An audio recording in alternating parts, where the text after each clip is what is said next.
Terima kasih Anako Wijaya. Banyak masyarakat yang beranggapan bahwa keputusan pelarangan mudik yang dibuat oleh pemerintah terasa seperti tarik ulur atau seperti melarang tapi tidak terlalu tegas melarang. Namun pada 21 April 2020 Presiden Joko Widodo resmi mengeluarkan pernyataan pelarangan mudik bagi masyarakat Indonesia. Dan seperti apa? Selengkapnya akan saya ulas dalam Resmi Pemerintah Larang Mudik. Nah, pada sebelumnya Kementerian Perhubungan sebagai salah satu kementerian yang paling utama dalam urusan mudik memberikan pernyataan bahwa mudik masih diperbolehkan asal pemudik dapat mengikuti beberapa syarat yang akan diterapkan. Nah, syarat-syarat ini adalah protokol keselamatan dalam rangka memutus rantai penyebaran COVID-19. Dalam penerapannya, pemudik akan dipantau dengan serius aspek kesehatannya mulai dari pemberangkatan, di perjalanan hingga sampai tempat tujuannya di tempat mudik mereka. Beberapa pejabat pemerintah pun turut mendukung apabila mudik masih akan diperbolehkan. Hal ini tentunya dengan alasan agar kondisi ekonomi masyarakat tidak mati total. Pernyataan ini juga serupa dengan Kementerian Koordinator Bidang Maritim dan Investasi yang pada sebelumnya juga tidak melarang masyarakat untuk melakukan perjalanan mudik sebelum hari raya. Kemenko Marves dalam hal ini juga sempat menyebut bahwa himbauan ini tak lain agar ekonomi Indonesia dapat tetap berjalan. Tentunya juga mempertimbangkan perekonomian bagi masyarakat menengah ke bawah yang terdampak akibat wabah COVID-19. Namun di sisi lain pemerintah juga mengingatkan akan resiko dari aktivitas mudik ini. Mulai dari pemudik diingatkan akan bahaya penularan COVID-19 pada keluarga mereka di kampung halaman. Dan hal ini dikarenakan mayoritas pemudik bekerja atau bertempat tinggal di daerah epicentrum penyebaran COVID-19.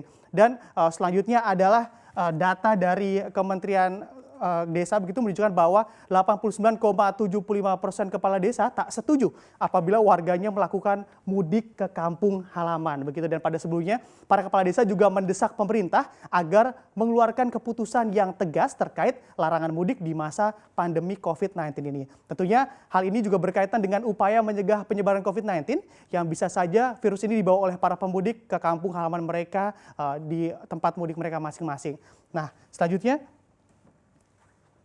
tak mau ambil resiko lebih dalam lagi, akhirnya Presiden Joko Widodo juga resmi mengeluarkan keputusan tegas terkait pelarangan mudik di masa pandemi COVID-19 ini. Keputusan ini diambil setelah sebelumnya Presiden Jokowi juga melakukan pelarangan mudik bagi para pekerja di institusi pemerintahan seperti aparatur sipil negara atau ASN dan jajaran TNI serta Polri. Keputusan pelarangan mudik ini juga diambil juga atas dasar kajian maupun pendalaman yang dilakukan oleh pemerintah begitu agar tidak menjadi sebuah keputusan yang blunder atau kekeliruan di kemudian hari. Dan beberapa skenario pun sedang dirancang oleh pemerintah saat ini terkait penerapan maupun pelaksanaan yang akan diterapkan nantinya. Namun beberapa pejabat pemerintah juga memberi bocoran begitu seperti apa aturan tersebut yang akan dikeluarkan saat penerapannya nanti.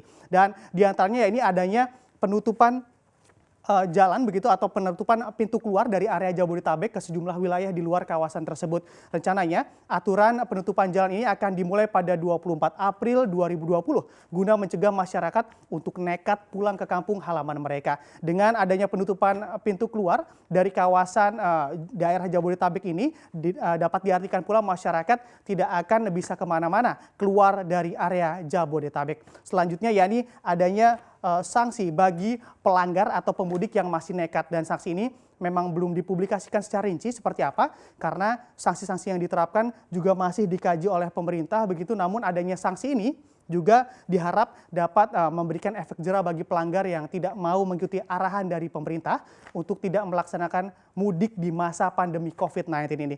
Dan hal lain yang perlu ditekankan terkait skema pelarangan mudik ini adalah kendaraan logistik begitu. Kendaraan logistik masih boleh melintas, utamanya dikhususkan bagi kendaraan logistik makanan serta obat-obatan.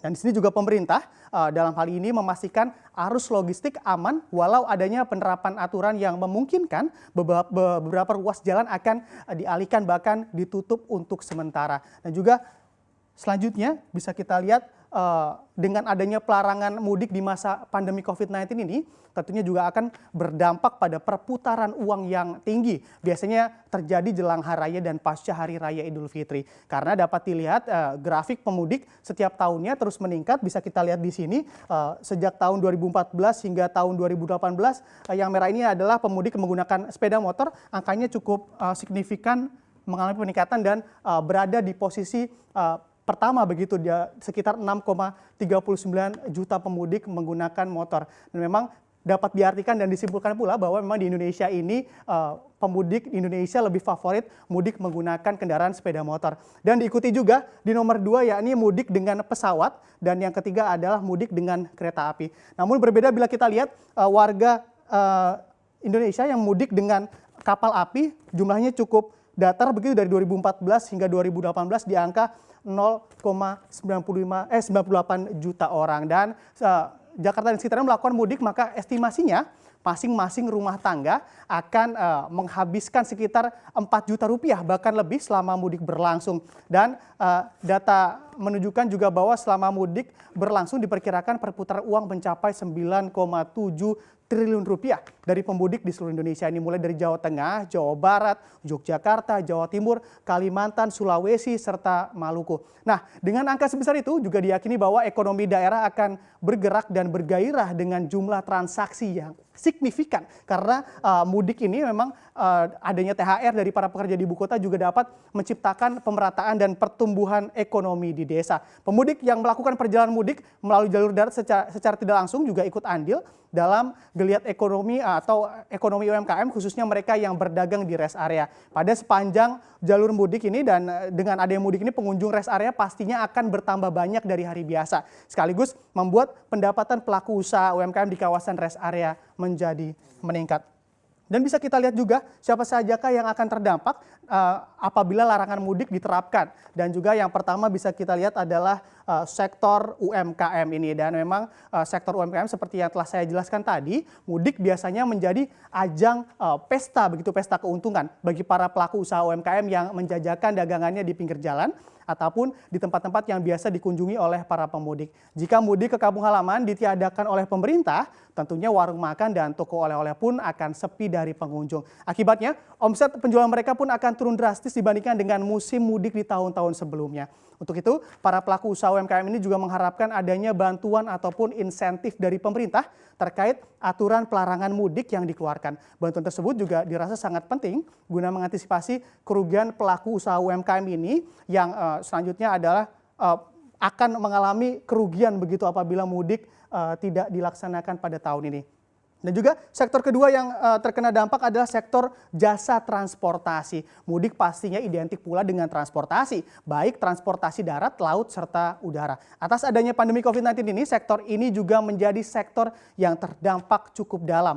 Apalagi adanya pelarangan mudik ini, dan diketahui pula 90% jasa transportasi, baik dari darat, laut, dan udara tidak bisa beroperasi selama pandemi ini masuk ke Indonesia. Dan hal ini juga dikarenakan permintaan ataupun demand yang turun secara drastis, serta adanya larangan bepergian dari pemerintah. Selain itu, 1,3 juta orang yang berprofesi sebagai atau bergerak di sektor ini pun harus terpaksa dirumahkan guna menyelamatkan perusahaan dari kebangkrutan ataupun gulung tikar. Namun mayoritas pelaku jasa transportasi ini mendukung dengan aturan yang dikeluarkan oleh pemerintah terkait pelarangan mudik di tahun ini, dengan harapan COVID-19 segera teratasi dan membuat usaha mereka bangkit ke kondisi semula. Dapat disimpulkan bahwa mari bagi Anda sekaligus saya sendiri diharapkan untuk tidak memaksakan mudik guna mendukung program pemerintah dalam mencegah penyebaran COVID-19 di Republik ini.